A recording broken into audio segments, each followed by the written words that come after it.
Morning, everyone. Of course, I took the intro music off last night for another recording that I did, so it hasn't played today. So I've gone live without the intro music. Well, that's a little bit of a balls up, isn't it?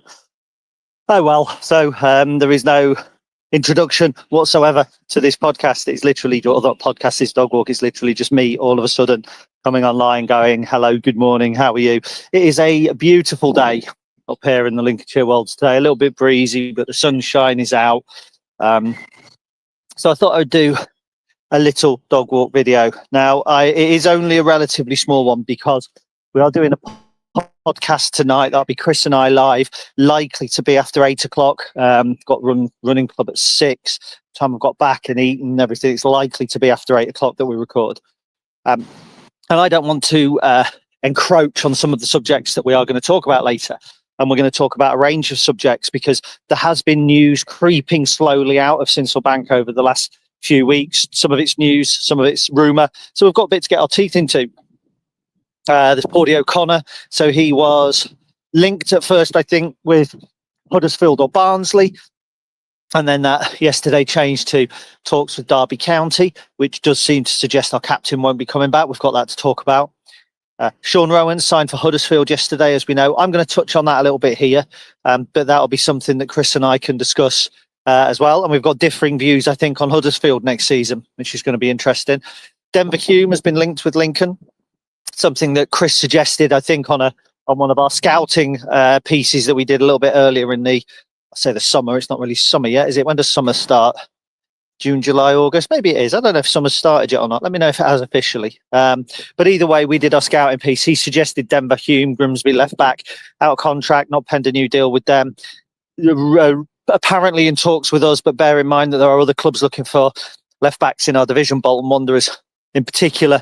We're after Sean Roughan. We've been looking at Matty Jacobs at Hull, who now looks like he might be going to the Swiss top flight. So it's going to be a tough market, and the players hold all the cards. We can obviously then talk about Mark Tracy, who is heavily rumoured and yet to be confirmed, but seems a matter of time, has left his position at chief scout of Lincoln to go back to his boyhood club, Luton Town fan from Luton.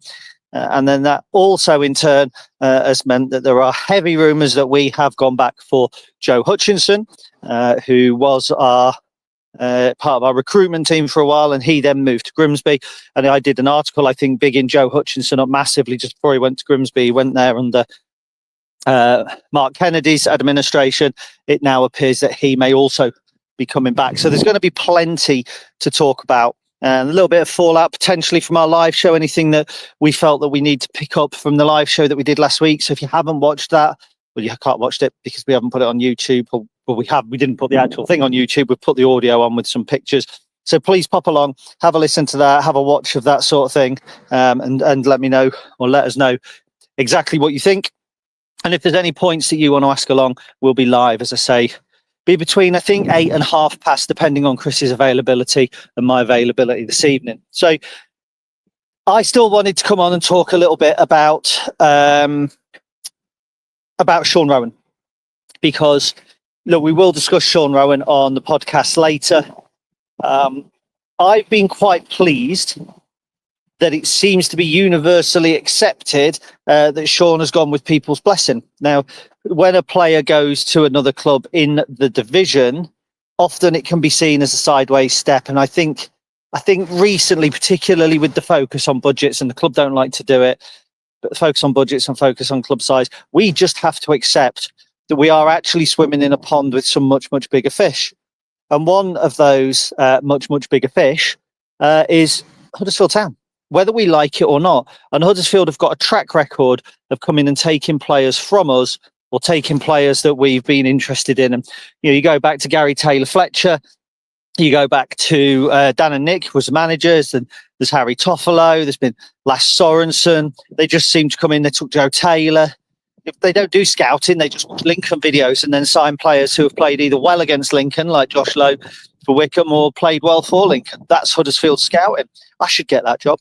But in all seriousness, Sean Roughan's one of the hottest properties in League One this season. And while I don't think he received the adulation that he should have done, until the last minutes of the last game when everybody suddenly realised he's going to play every minute of every league game. Well, didn't people look at 38 games or 25 games and say what this extraordinary young man is achieving at Lincoln City? I did. I did an article, Sean Roughan, is he one of our own?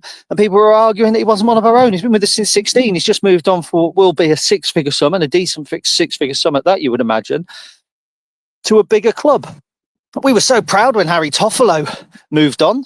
He wasn't one of our own. I'm not going down that debate. We had him for a couple of years. He moved on, moved up again to the Premier League. Everybody loved him. Lasse Sorensen as well, a couple of seasons with us. Two of them were poor seasons, came good, moved on. Everybody loves him. So Sean should get that adulation. Sean should be at the top of the pile of players that we've sold to Huddersfield in terms of people praising and in terms of people going, that's an achievement for the football club. Because we went to Ireland and we fished a young player out of the Irish leagues at the age of 15, 16, tutored him, we've nurtured him. He's been through tough times. He's played for three different managers in Michael Appleton, Mark Kennedy and Michael Scabala, all who will have different approaches to both man management and on the pitch. And he has eventually thrived. Let's not forget, after his breaking into the first team, he did explode onto the scene, Micah Richards style, in the 2020-21 season, then disappeared just as quickly. Couldn't get a look in Michael Appleton's second season, which, looking back and retrospectively, wasn't a strong season for us. He got the one game against Bowers and Pitsea, and if I remember correctly, he was the only player taken off in that game when he was the only player that really didn't need a rest for the next fixture. Went out on loan, smashed it on loan, came back, kind of established himself, and I'll give Mark Kennedy his due, established himself back under Mark Kennedy, but has absolutely thrived under Michael Scabala. The official press release said 150 appearances. I've got 149, but that doesn't include friendlies and things like that. So whether that's the case or not, I'm not going to split hairs over who's right or who's wrong. So we're talking almost 150 appearances or 150 appearances for the club after coming through the youth setup. And, it makes me think, have we had many players who have had that level of success after coming out of the youth setup? In my time, I can think Lee Frecklington. Potentially there are others, but our youth setup doesn't tend to produce players that not only come out of it, but then move on to bigger clubs, bigger sums. We should be shouting about this. And I know the academy, for people who listen to our live show, the academy has obviously changed. We can't operate as we did when we brought in Freddie, Jovan and Sean. Now it's a slightly different structure. Jez went into that a little bit in our live show, but we're still reaping the rewards from work that was put in 7 years ago, 6-7 years ago. I think we should shout about it. As for Sean, I always found him to be the perfect example of what I would want a young footballer to be. He never seemed particularly swayed by things outside of the game. When I went to sponsors events, I was lucky enough to go to some of those through some shirt sponsorship, and he was always quite stoic. He was always quite focused, where there was banter and jokes and kind of messing about. And that's not a bad thing at a sponsors event, but he was very focused. And I've told this story before. We got players to record it. You're listening to the Stacey West podcast. I'm Rico Hackett. You're listening to Stacey West podcast. And Sean was the only one who took me to one side so that he could record it away from other people so that there was no interruptions. Very, very focused, Roy Keane style, I felt. And probably that, dare I say, coldness, but that focus doesn't always come across well on the pitch, particularly when you're playing on the left or the right, because you are on a touchline right next to some supporters. And if you're an Alex Mitchell who's constantly going, yeah, G, and the supporters up, supporters love that, don't they? We love a little bit of that. We love a little bit, look at Alex Mitchell, he gets it. Whereas if you're a Sean Roughan who's just absolutely focused on the game, who, when the ball goes out of play, instead of G'ing up the supporters, you're in the ref's face or the linesman's face. Sometimes, actually, the supporters think, just shut up and get on with the game. Funny though, isn't it, that then shithousery right on the other side, like Chris Maguire, people still talk fondly of him, rubbing it in Lee Johnson's face, and I loved it at the time. Whereas somebody like Sean, that was always game focused, probably didn't get the love, not for being a shithouse, but just for doing the game. I just think he did the game well. I'm sure that's not particular English, but he understood the assignment every time he crossed the white line. It's not to interact with the supporters when the 90 minutes are on, it's to win a game of football. And I think he did that well. His underlying numbers were even more frightening than people think. I'm not going to delve into stats here. For me, he was as close to our player of the year without getting it as possible. I think I said I would have given him it, but I gave it Tendai instead, because Tendai got the goals and assists, whereas Sean perhaps just not quite as many assists as you would hope. But he still put the ball in the back of the net. Good point there from Walter, who, I don't know if that's on stage now or not. Yeah, it is. Who says Darren Huckabee was a player who came out for a big fee. Yeah, great put. Jack Hobbs as well. So Jack Hobbs.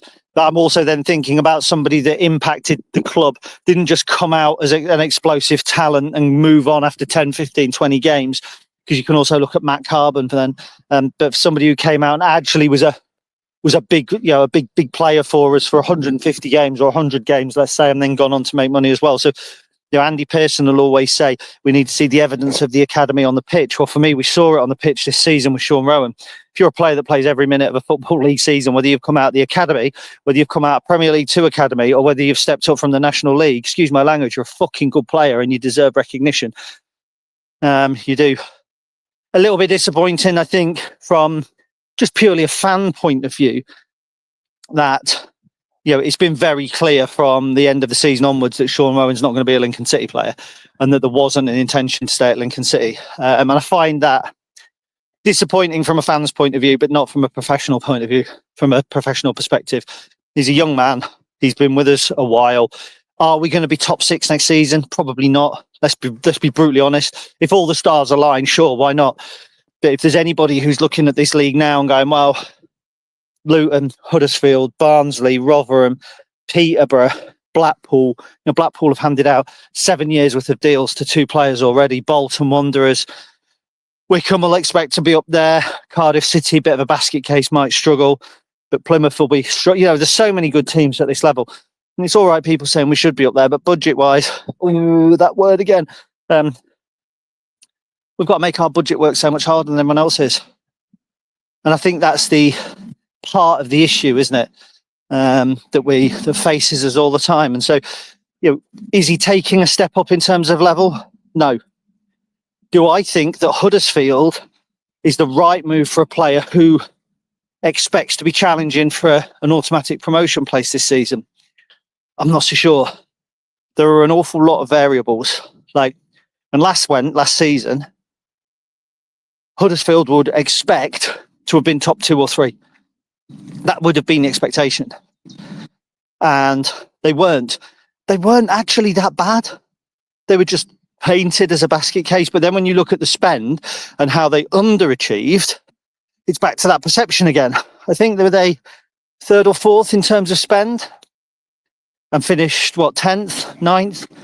So actually there was as big a failure on Huddersfield's part as there was on our part. But the higher up the budget table you are, the more set for failure you are. The lower down you are, the more set for success you are. But getting that success and failure over is difficult. You can get the failure of Huddersfield over, but they'll go, we still finished above you. Indeed you did, but you should have finished 14, 15, 16 places above us. So it's hard, isn't it? Success is really relative. I know that Lincoln City were happy with Michael Skubala, delighted with Michael Skubala's performance last season and the team's performance.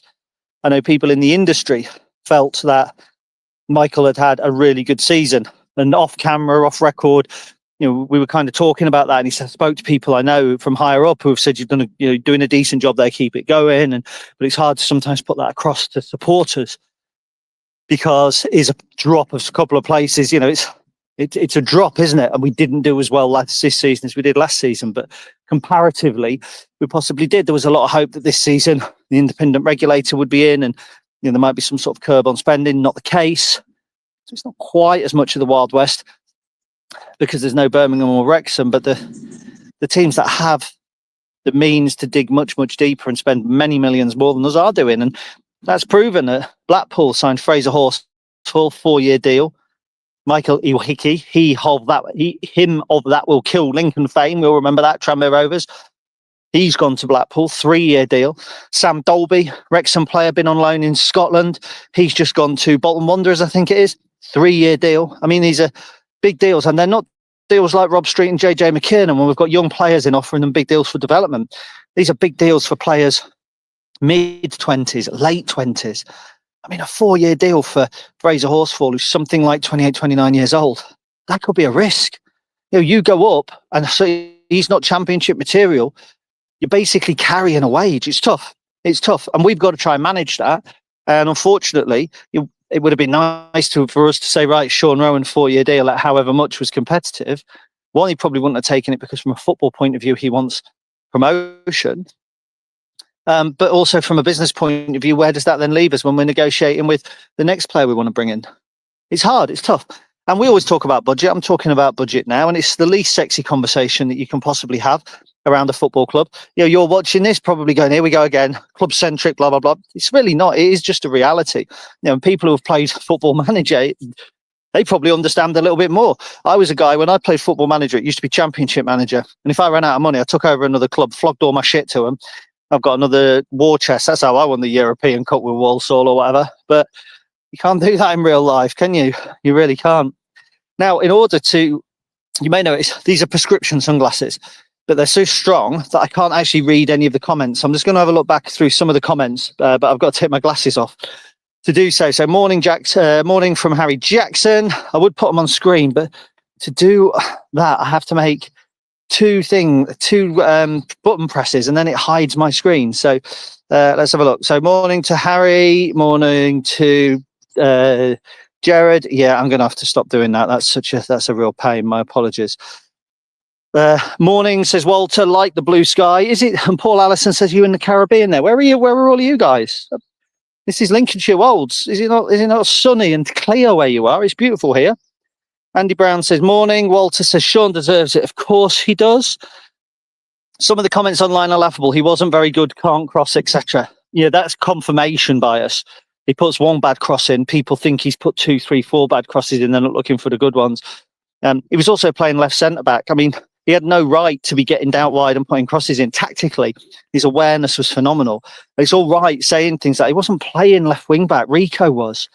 It's bizarre. That's like saying, well, Paulie O'Connor's all right, but he doesn't score very many goals from 25 yards because he's not that type of player. Do you know what? Honestly, that he wasn't very good. He can't cross. It drives me nuts. It really, really does. It's almost Jimmy Walker-like, isn't it? Jimmy Walker watches 6 Lincoln City games that says Ethan Roughan hasn't been on it. Well, I'll watch the other 40 and then come back to me. And this is, honestly, absolutely killing me. Walter says, listen to the podcast with Jez Scoobs and Liam. Definitely safe hands, so no worries. I'm happy. I was happy with it. Look, we tried to ask some harder questions. I know that there will be people who say we didn't ask this or we didn't ask that. I did get stuck into Clucas, the tickets, the attendance, that sort of thing. Got proven wrong, by the way, didn't I? On the season ticket things, that's the base point, and tickets are added onto the top of it, so it's not bums on seats. Fair enough. Yeah, if I get called out, if I'm wrong, I'm wrong. So I was wrong. So I was happy with that. Harry Jackson, Andy Brown says it's lovely in Plymouth. Harry Jackson says you don't play all games this season, 150 then in total, because you're no good. I assume that was going to finish. David Tuplin says, morning, Gary. Chris Keneally, the ambassador for the academy, and rightly so, because his son Josh has signed a scholarship, I believe. Absolutely phenomenal achievement, local lad. And by the way, an example of what the academy is trying to do. It's trying to get the best young players in to the academy, alongside some of the best young players from around the country, as we've done with Bowler, for instance, who's just been signed on a professional deal, and Zayn Okoro. And that raises the standards across the board, doesn't it? Our younger players are getting exposed to different training, different tactics, different teammates, and I think it's great. I'm a massive fan of our academy because I believe in it. I've always believed in it. I raised money, not wanting to blow my own trumpet, from book sales in the 2016-17 season to help keep the academy open. I remember presenting a cheque for just a few £100 to Roger Bates on the sideline. The work that went in, by the way, to keeping the academy open while we were a National League side should never, ever, ever be underestimated. And there were about Roger Bates was one in particular who fought absolute tooth and nail to keep that academy open and to keep the players coming through while we were in the National League. So from there to where it is now is, it's justification for the hard work those people put in. Chris says, for anyone wanting an academy full of Lincoln-born lads, it ain't going to happen. I've been involved in academy and grassroots football for years, and grassroots in Lincoln is nowhere near the standard for an academy footballer. You need players from all over who will obviously push the Lincoln-born lads too. Good luck, Sean. It's a job. Yeah, it is a job. And it does. You know what? I had that disappointed parent feel last night, because we chatted about it a little bit in the Stacey West chat, and I'd said that I love Sean. I've not really spoken to him much on a personal level, apart from the odd, how you doing? I've never really had a conversation with him or anything like that. But I just like everything he was about. I liked his focus. I liked the way he held himself. I like the way he represented the football club. I like the way he kept his silence, and when he was out of the team, I like the way he handles himself when he went off to Chelsea and Southampton for trials and came back, and there was no Billy Big Balls. He was back in the reserves. I liked all of that. Maybe there was some more behind the scenes. I don't know. Maybe I'm wrong, but everything I saw from a supporter's point of view, respected Sean. And when he was a free agent this summer, I had no doubt in my mind, wrongly, that there would be a championship club that were going to go, do you know what we need? A young, left-sided centre-back to come in and play in our three. And you look at Stoke City, for instance, who play that sort of lineup. It's like, it'd be perfect. But I suppose you have to balance it if you're Sean. Like, if he goes to Stoke, does he then not get in their side straight away? And it's one of the dangers, actually, of 21s football, isn't it? And one of the things, Sean's 22, but it's one of those dangers of that middle ground, because for Zayn, the step up to Lincoln right now is not going to happen. He's probably not going to play 40 games for his next season if he stays. But if he goes to Bournemouth, he will play most of their 21s. And because he hasn't played a lot for us, that may be acceptable. But let's say Sean was to go to a Blackburn or a Stoke a year ago, maybe even to a degree now, because I think 21s you can play an overage player. So he goes to there, doesn't get in their team, finds him playing 21s football after he's played 150 games in League One. It's a step back and damages your career. So you've got to be certain that wherever you go, you're going to play. And so that probably then feeds the decision, do I go to a top-end League One club where I'm proven, I know the level and I know what I can do, where the only difference is going to be the coaching, and I'll come to that, by the way, in a minute, Huddersfield. Or do I go to a championship where I'm an even smaller fish who's got to re-establish himself? If something happens like at Lincoln, where suddenly Mike Clapperton don't fancy you, and you sent out on loan somewhere, you take the big hit. It's a big decision to make. Brings me back round, to Huddersfield. So in our chat last night, Chris was kind of saying, as long as the owner holds his nerve, he thinks Huddersfield Town will be a promotion candidate next season. And on the face of it, you can see why. Sean Roughan, Josh Lowe, I think they've just signed Marcus Harness, really good player. They've got Joe Taylor, they've got Dion Charles. They are going to be one of the biggest spenders in this division, if not a big spender. That is in no doubt whatsoever. My issue is around the coach. And when I say issue, sorry for the big Spanish, it's got really windy up here all sudden. I'm just not 100% sure on Lee Grant. Now, part of that is a goalkeeper becoming a head coach. Not 100% convinced about that.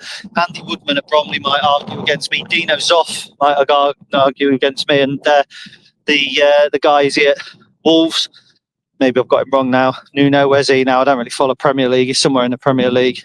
I think he was a keeper as well, wasn't he? But really, they're the exception rather than the rule. And you think back to some keepers in the past who have been coaches. Peter Shilton thought pheasants was spelt with an F. Didn't do particularly well. Brian Gunn was sacked at Norwich after losing 7-0 to Colchester. Tim Flowers, bad in the non-league setup. So I think Nuno's at Forest. My apologies. Yeah, I don't follow Premier League too much.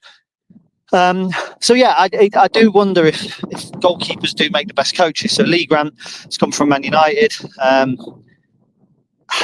just not sure. But then I said Kieran Westwood would fail when he went to Ipswich, and look what happened there. He absolutely smashed it. So what do I know? I even said Chris Wilder might get the sack at Sheffield United 2-3 games into the year where he ended up taking them back into the Premier League for the first time in however many years. I just get the feeling that you're hanging all of this kind of brass on the Huddersfield tree. You're putting all the decorations on, but I feel it's built on foundations of sand. I don't trust the head coach, Danny Cowley sacking, getting rid of Michael Duff before the sporting director, who's now gone as well. It doesn't feel like there's a massive kind of cohesion there. I think a lot of these signings are almost reaction signings, coming on the back not of a long and thought out promotion plan, but he's available. We know they lost a lot of money last year. I think it was around £15 million. They'll lose again this year. They're rolling the dice because, like I said, when the independent regulator, if they do come in and they do put some form of curb on spending or income versus expenditure, there are going to be some teams that get trapped.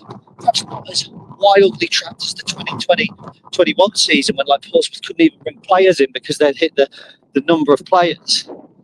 I genuinely believe that Huddersfield could be a basket case. How quickly as well those fans turned. They wanted to sign strikers in the window. They signed Dion Charles and Joe Taylor. And then the two of them were slagged off within weeks. And for me, it's a fan base with a degree of entitlement, but not expectation. And that's dangerous because it becomes not apathy, but it becomes like an expectation to lose. One of their supporters, I won't say who, messaged me yesterday about Sean Roughan, saying he's going to sign for us. Is it coming? Will it be upsetting? He's stepping across, and so he'll be looking to come from go to a team that will be aiming for automatic promotion success.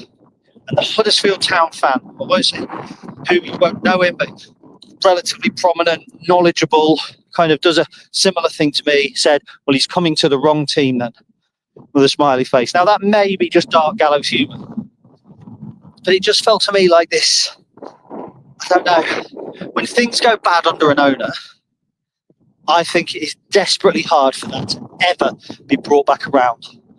If an owner makes 2 or 3 bad decisions, history can judge him. So John Reams, for instance, took a lot of stick at Lincoln City while he was in post, but history judges John Reams as a really key figure for Lincoln City, who made some missteps, but at the same time, who was, helped save the club, really, didn't he? He always had the club's best interest at heart. Venky's, Blackburn, criticised heavily, really heavily. Not so much recently, but as soon as there's a little bit of bad form, as soon as there's a misstep with a manager, they're on the case. I just think Kevin Nagel's in a really tough position. All Huddersfield needs to do, let's say you're Lincoln, and you're Sean Rowan, and you're 6th last season like we were, and you lose 2 games on the bounce, there's mutterings on social media, and there's some discontent.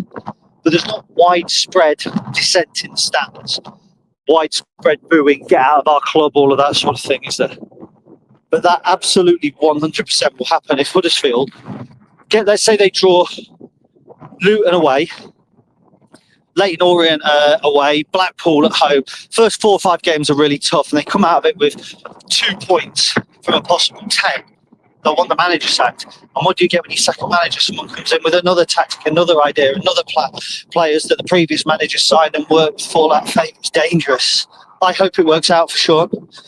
Part of me almost hopes that Huddersfield go up for Sean. I want us to go up. It pains me. I mean, I never want really anyone else to go up at all. I'd rather it was just us, and then they suspended all of the promotions. But from a point of view of liking the player, I want him to go up. I actually want him to sign for a Premier League club because I've got a pair of his signed boots that were given to me by Jordan Brown. I don't know if it was Jordan, actually, now get me. From one of the lads in the media team a couple of years ago now. Said, thanks for your efforts this season. It's signed short boots. So that was really good. Charlie Russell, that was so best. JRS Special League Grants for Tanner going nowhere. Sean will have to live with it. I do have that. I do think that, personally. I do think they're going to struggle. But what do I know? I don't really, do I? I just talk into a phone on a walk around the Wolds with the dog. So I'm not going to talk too much more. That's Sean Rowan. I've kind of banged on a bit about him. I'm going to leave the rest of the conversation for our live podcast this evening. Touch on Claudio Connor. We'll touch on Denver Hume, we'll touch on Mark Tracy, we'll touch on Joe Hutchinson, anything that came out of the live podcast that we feel is worth discussing. We'll touch on that. We may do an hour, we may not, we shall see. But we will be putting a podcast out every week during the summer. One thing I won't be talking about, and I'll mention it here now, but is international football, because I think it's dead. I think the desperation in FIFA to try and keep international football alive is getting a little bit sad now. Used to love internationals, but having won 2 or 3 weeks after the Champions League finished, after a busy season and all that sort of stuff.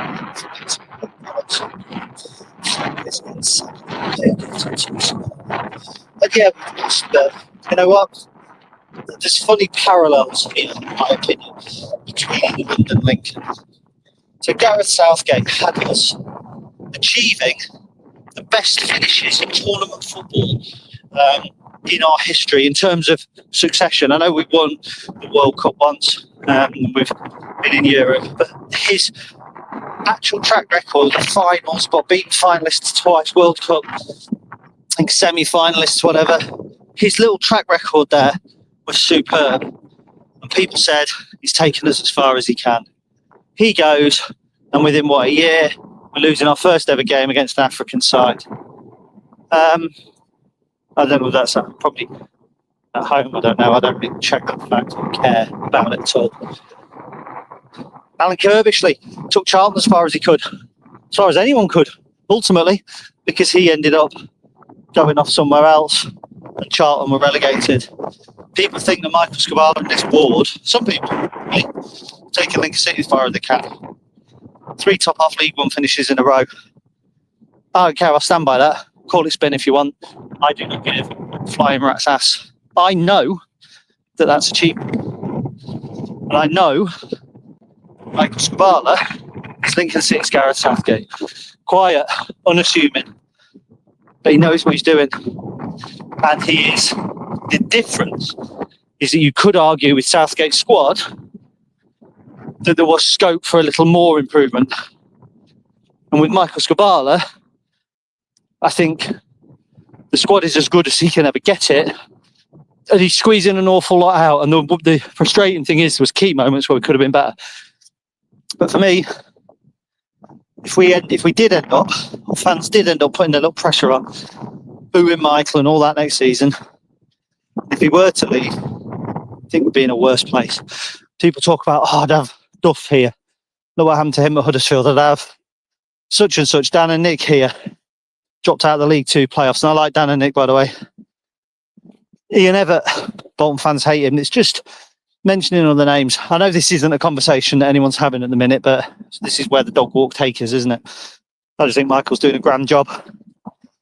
And England are a perfect example of what happens when apathy sets in, when actually recognition of achievement should step in. Achievement isn't just winning trophies, because every season there's 24 League One teams. Only one of them can win the title. Only 3 of them can be promoted. And only one of them can win the EFL trophy if a League Two side or an under-20 side, one side doesn't win it. So that's 3 trophies, 2 trophies to share among 24 clubs, 3 promotions to share among 24 clubs. Achievement can just be decent place finishes. It can be beaten finalists. And whilst walking away from Wembley in 2021, that didn't feel like achievement, it felt like failure. You can't say the same walking away from Arsenal in 2017, beaten 5-0, but it felt like achievement. Massive overachievement. For me, finishing well above your budget place is achievement. And it would be just nice if we kept the season alive a little bit longer, but I think we're in a decent position. And history will determine whether us being promotion candidates was a possibility and whether Sean Roughan has made the right or the wrong decision. But whatever he goes with, the best of luck. Right, I'm rambling now. Last comment. JR Special says, keeper's normally rubbish, risky appointment by Nagel. Yeah, I think, I'll probably put it a little bit differently, but yeah, you're right. I don't think keepers do make great managers. So I'll await my call from Dino Zoff. But until then, up the imps.